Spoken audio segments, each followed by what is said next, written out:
Hello শিক্ষার্থীরা, আজ আমরা খুবই গুরুত্বপূর্ণ একটা অধ্যায় ত্রিকোণমিতিক অনুপাত নিয়ে কথা বলবো। ত্রিকোণমিতিক অনুপাতের মধ্যে সকল ধরনের পরীক্ষা আমরা পিথাগোরাসের উপপাদ্য থেকে প্রশ্ন আসতে দেখে থাকবো।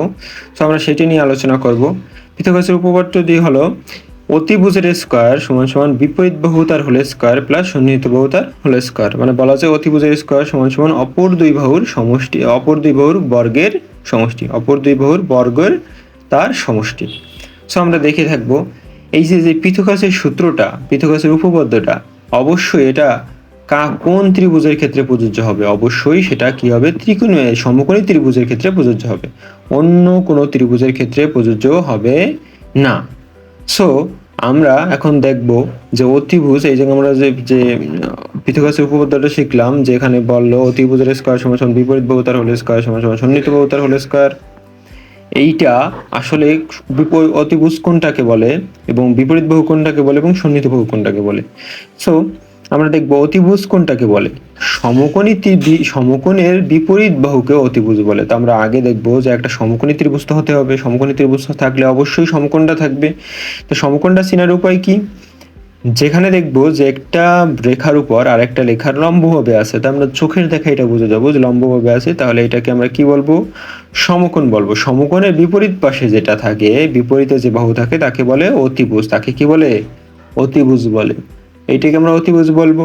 এবং বিপরীত বাহু আমরা কিভাবে ডিফাইন করব? বিপরীত বাহুর আর এক নাম লম্ব, এটাও জেনে রাখি আমরা। বিপরীত বাহুকে কিভাবে ডিফাইন করব? থিটা, যেটাকে আমরা থিটা বলবো, যেটার কোণ আমাদের লাগবে থিটা বলবো। থিটা এর বিপরীত দিকে, তা আমরা এটাকে একটা কোণ ধরে নিয়েছি, তাহলে থিটা যদি এটা হয় তাহলে থিটার বিপরীত পাশে কোনটা আছে, কোন বাহুটা আছে, এইটাও সাথে মিশানো আছে, এইটাও সাথে মিশানো আছে, সেটার বিপরীত দিকে আছে এইটা, তাহলে এটা কি হবে? বিপরীত বাহু। এবং তাহলে আর কি থাকে? সন্নিহিত বাহুটা থাকে। সন্নিহিত বাহুটা কোথায় হবে? সন্নিহিত বাহুটা যেটা বাকি যেটা থাকবে সেটাই সন্নিহিত বাহু। সেটা সাধারণত বা ভূমি হিসেবে আমরা চিনে থাকবো, এটাকে ভূমিও বলতে পারবো আমরা, ভূমি। এটাকে আমরা ভূমিও বলতে পারবো। সো এইটা গেল আমাদের পিথাগোরাসের উপপাদ্য। এখন আমরা যদি এটাকে অতিভুজটাকে সি দ্বারা ডিফাইন করি এবং বিপরীত বাহুকে যদি এ দ্বারা ডিফাইন করি, তাহলে আরেকটা যদি সন্নিহিত বাহুকে বি দ্বারা ডিফাইন করি, তাহলে সূত্রটা কি দাঁড়ায়? অতিভুজ স্কয়ার মানে সি স্কয়ার সমান সমান অপর দুই বাহুর বর্গের সমষ্টি। অপর দুই বাহু কোথায়? এ স্কয়ার, অপর দুই বাহুর বর্গ এ স্কয়ার এবং বি স্কয়ার বর্গ তার সমষ্টি। বুঝতে পারছি? এইখান থেকে অনেক সময় আমরা আরেকটু দেখি যে অন্য কোনো যদি আমাদের চিত্র থাকে, তখন আমরা কি করব? তখন আমরা দেখতে পাচ্ছি এই যে এখানে কি আছে, একটা বাহু আছে, তার উপরে লম্বভাবে আর একটা বাহু আছে, তাহলে আমরা ডিফাইন করব এইটা একটা সমকোণ। আর সমকোণের বিপরীত দিকে যেটা থাকে সেটাকে কি বলে? অতিভুজ বলে। এটাকে কি বলবো আমরা? অতিভুজ। অতিভুজ আমরা সি দ্বারা ডিফাইন করি। এবং এই যে এখন আমরা থিটা ধরবো কোনটাকে, যদি থিটা এইটাকে চিহ্ন থাকে যে থিটা এইটা, তো থিটা এইটা হলে থিটার বিপরীত দিকে যেটা আছে, থিটার বিপরীত দিকে কোনটা আছে? এইটা। তো এইটা হবে কি? বিপরীত বাহু। এ ধরি, এ দ্বারা ডিফাইন করি বিপরীত বাহুকে। এবং বাকি যেটা আছে এটাকে আমরা কি বলবো? ভূমি বা সন্নিহিত বাহু। এটাকে বি দ্বারা ডিফাইন করব। তাহলে সূত্রটা কি দাঁড়াবে এখানে? ওই যে আমার অতিভুজ মানে সি স্কয়ার সমান সমান অপর দুই বাহুর বর্গ। অপর দুই বাহুর বর্গ কি কি? এ স্কয়ার অপর বাহুর বর্গ এবং বি স্কয়ার আর এক বাহুর বর্গ। এই অপর দুই বাহুর বর্গের সমষ্টির সমান। বুঝতে পেরেছি আমরা? এইভাবে আমরা করতে পারি। এখানে প্রশ্ন আসবে কি? বইলে এখানে একটা চিত্র দিয়ে এমন ভাবে প্রশ্ন আসবে, চিত্র অথবা লিখে দিবে। চিত্র এইভাবে থাকবে, বলবে যে একটা এই সমকোণী চিহ্ন থাকবে, বলবে যে এই ত্রিভুজের এই বাহুটা যদি হয় এই বাহুটা যদি হয় 3, এই বাহুটা যদি হয় 4, তাহলে এই বাহুটা কত?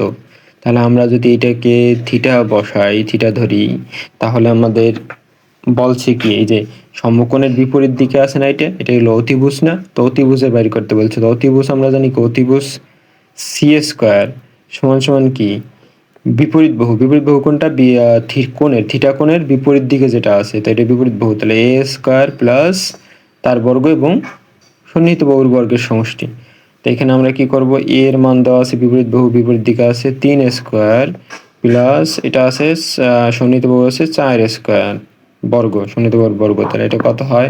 3 3 9 আর হলো 4 4 4 16, তাহলে মোট হয় 25। কিন্তু এটা কিন্তু অতিভুজের বর্গের মান, তো অতিভুজের মান কত হবে? এখানে শুধুমাত্র সি কত হবে? সি হলো হবে ওইখানের এই পাশের স্কোয়ার, এই পাশে এসে রুট হয়ে যাবে, তো কত হলো? 25, রুট 25 সমান সমান 5। তা আমরা এইভাবে যে কোনো বাহু বের করতে পারবো।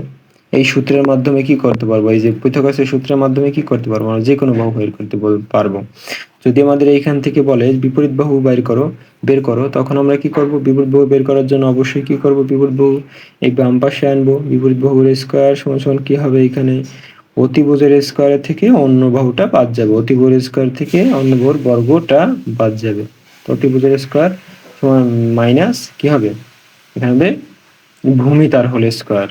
বা আমরা যদি ভূমি বের করতে বলে এই একই সিস্টেম আমরা কি করব? অতিভুজের স্কোয়ার মানে এই পাশে আছে অতিভুজের স্কোয়ার, এটা ডান পাশে লিখি এবং বাকিটা কি করি?